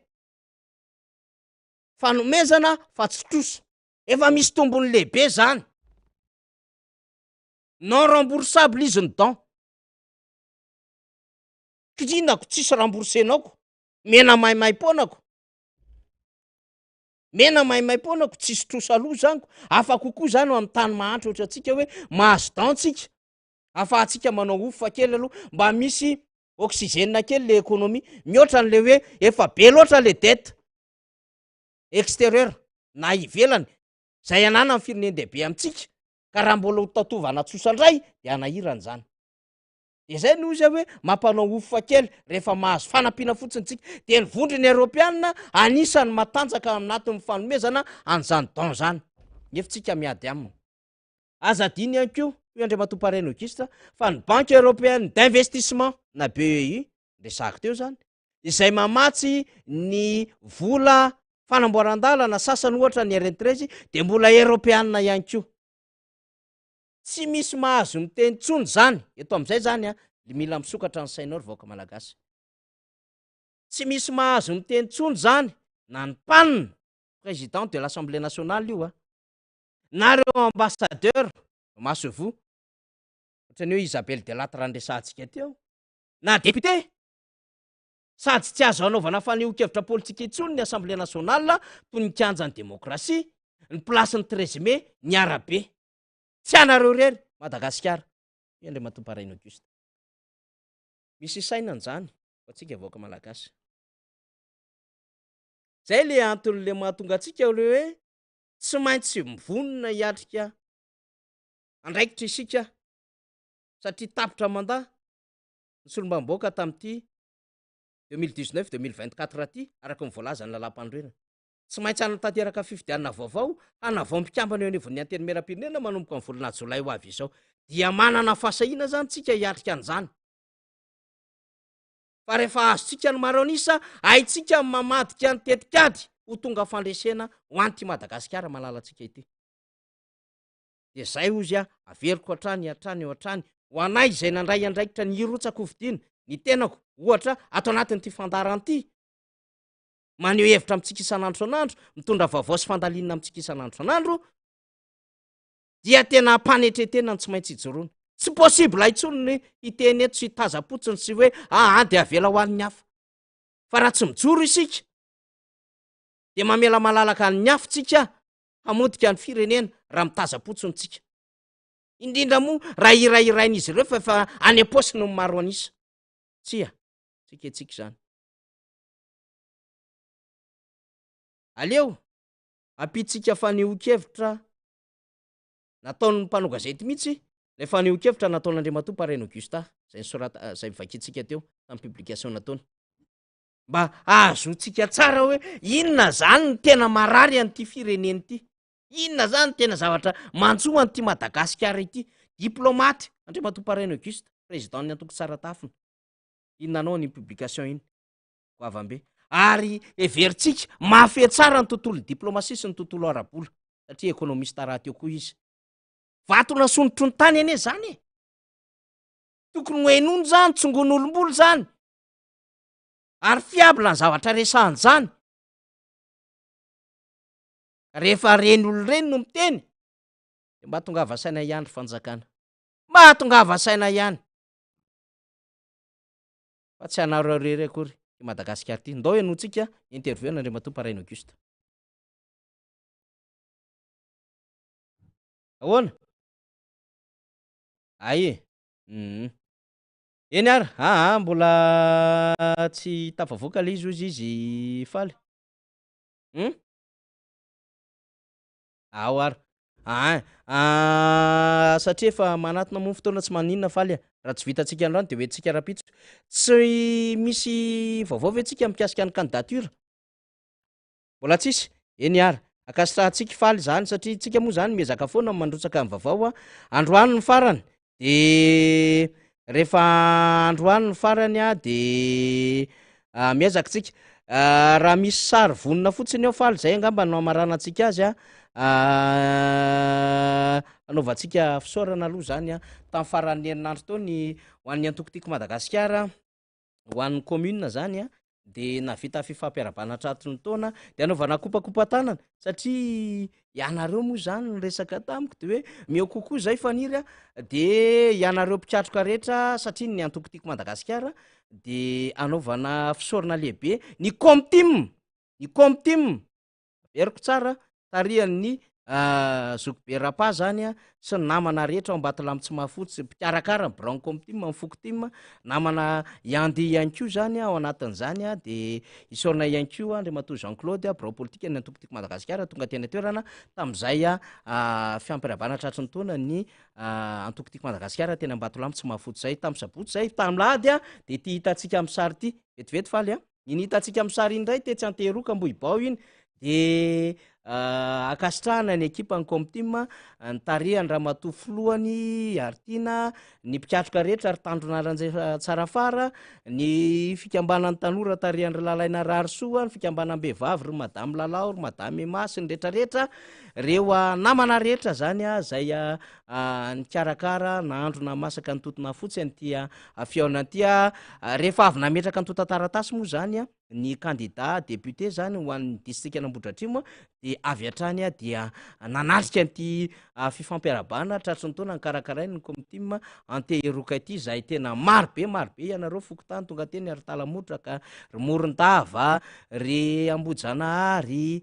ry Andranoro marobe ho ia reo fokotany zay namaly ny antso tam'ty fiaonana omaly ty fa de félicitation satria nafinaritra lay fandraisana andraikitra atrany zany ary tena nampiseho ny fahavononana fahatolona iombonana de kopakopa-tanana ho andry Maurice kopakopa-tanana ho andry iza moa le jeune mahafinaritra be ny ao na teny teroka zany de ny namana rehetra ny Ambotry Manjaka zay ny aona omaly ihany koa zany de anaovana kopakopa-tanana antsika rehetra zany nafinaritra ny fiaonana eny ary zay no amaranantsika mifandarana rehefa tsy tratratsika andrano satria mbola nandaminazy faly sady andony atongotra hoy ny mpitantara baolina zay faly zany hoe sady poste six ny 10 izy ny libéraux izy ny stopper ny goal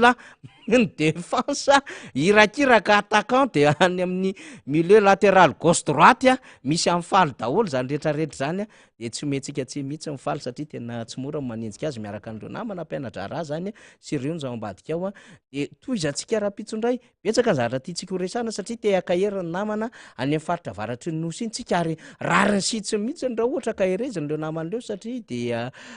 nisedra zavatra maro misy tamin'ny fandalovany iny rivodozangamane iny ary akoatrin'ny hoe fahalafosa mividim-piainana any amin'ny tsy fahaiza mitata nyreto mpitondra fanjakany reto dia tapaka ny lalana dia sarotra ny ahafahana mamatsetana any amin'ny faritra avaratry ny nosy zany de zany rehetrarehetra zany mahatonga ihany koa zany ny amin'ny hoe tsy ampy ny famatsiana de lasa miakatra ny vidin'entana de manahirana daholo le iza no metsiny ny rivodoza ve amin'ny mahazavatra voajanahary asa ny mpitondra fanjakana tsy nahay ny tatana tsy nahay ny omana anatin'le hoe gouverner se prévoir sa ny olona tsy manam-bola satria tsy manana entina etsehana satria dia tsy nandeha araka ny tokony izy mividin'ny lavanisy mividim-bokatra mampalaza ny faritra varatra dia tsy ampy ny paosy ahafahana mitahiry am'izay tokony hiatrehana ny rivodoza zany rehetrarehetra zany misafotofoto de lasa déclaré zany Madagasikara fa sinistre national mba ahafahana mangataka fanampiana eo amin'ny sehatra iraisam-pirenena oy zay nge zao de filana ny volony européenne déclarenao sinistre national ko de angataka ianao efoatran'irony koa de mahazo assurance tamin'ny rivodoza farany teo zao tsika amin'le arka misy an'le assurance amin'le risque catastrophe zany hoy ry tenenantsika ny amina hoe tsy hainy retolo reto ny atao hoe fitondrana tsy tsapany retolo reto ny atao hoe tandrazana de io hitantsika io ny fomba hilalovany sy hitantanany azy makany amin'ny tsy tokony nalehany Madagasikara am'izao fotoana zao tapitra mifandarantsika ho amin'ny famerenana raha alina sy raha-pitsy voamaraimbe makasitraka ny namana teknisiana sy mpiara-miasa rehetra indrindraindrindra ny namako amin'ny radio Mada FM 108 de misy mifandarina vokarin'ry malala ao ny vaovao vokarin'ry malala ny fandarana isa-maraina miaraka ny valo solomenjanahary na inomsa sy ny ekipa rehetrarehetra robena de arahantsika avokoa zany rehetrarehetra zany ekipa mahafinaritra daholo ny miaraka amintsika amin'ny radio Mada sy eto amin'ny MBS akasitrahantsika izy rehetrarehetra ireo mamy fotoana indray ho an'ny rapitso ao anatin'ny fandarina miara-manonja tompoklasy tompokavy elo matompoko